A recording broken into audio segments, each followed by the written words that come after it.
F. These go through all the dates where I was concerned um, after having alone time with Jasmine, and I would call Sadia consistently, calling, just trying to experiment, trying to investigate, what the problem is, who the problem is with.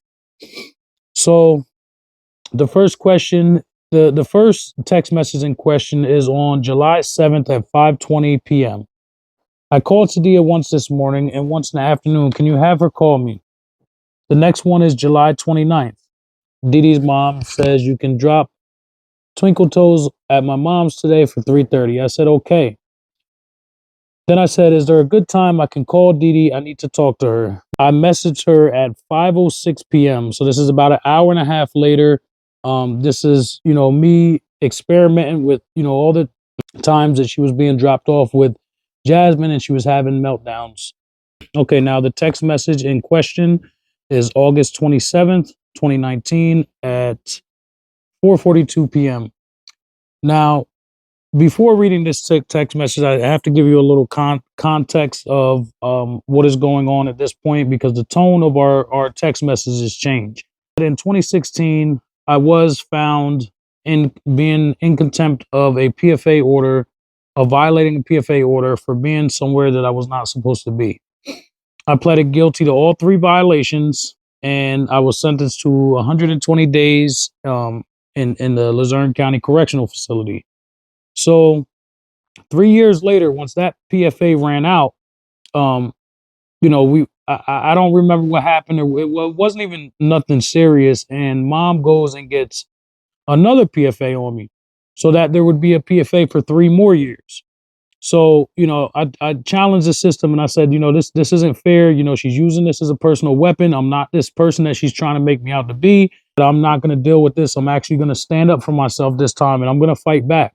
So make an argument before the trial courts. This was actually Judge Amesbury. And, I lost that argument, and he let me know the Superior Court has upheld the constitutionality of the PFA laws, and pretty much you're wasting your time. So I still appealed to the Superior Court. Eventually they did dismiss my appeal. The second thing I did was I went back to modify our 2016 custody order, and I said I don't want to talk to her over the phone anymore. Anything we communicate about, I would prefer it to be in text message. So this is how I have all of this evidence. Because of her making false allegations against me and accusing me of saying things to her, and put me in jail for next to nothing. She's mad at me. She could put me in jail anytime she wants. So in 2019, the second thing I did was I asked the courts for only text communication. So this is, we're now in August. This is months into us just getting a new custody order, which they granted my request in March of 2019. And that's the order we've been following up until my rights were taken away. This is our first argument in text message. The argument was, if you see 9:56 a.m., we had already been going at it, for I think a couple days prior. And I don't really remember. I'd have to go back to the messages to see like why she was even mad this time. Anytime Sadia's mom is mad at me, she blocks my number.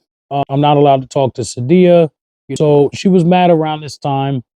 And I sent her a message August 27th, 4:42. Despite her being mad, I'm still doing my investigation. Trying to figure out what is happening with my baby girl. I call her every day just to, talk to her, and we practice her speech and everything on the phone. Okay, so August 27th at 4:42 p.m. I message Sadia's mom and I say, Sadia's phone is off. Can you please have her call me blocked? Part of the contract is I'm able to contact her on days that she is not with me. I have not been able to contact her for the last 6 times that I called her, and now her phone is off. On 6:36, she says when she is home, she will call. We go right into the next year. This is January 31st at 5:51 p.m. I say, is Didi phone still on. I called 4 times in the past week, no answer, no callback. The next date in question would be August 1st, 2020, 11:45 a.m. I don't see August up here. So let's go to the next one. It's September 16th, 2020 at 9:06 p.m. Hey, is Didi up? The next one is September 26th. I said I tried to call Didi earlier. Her phone was off.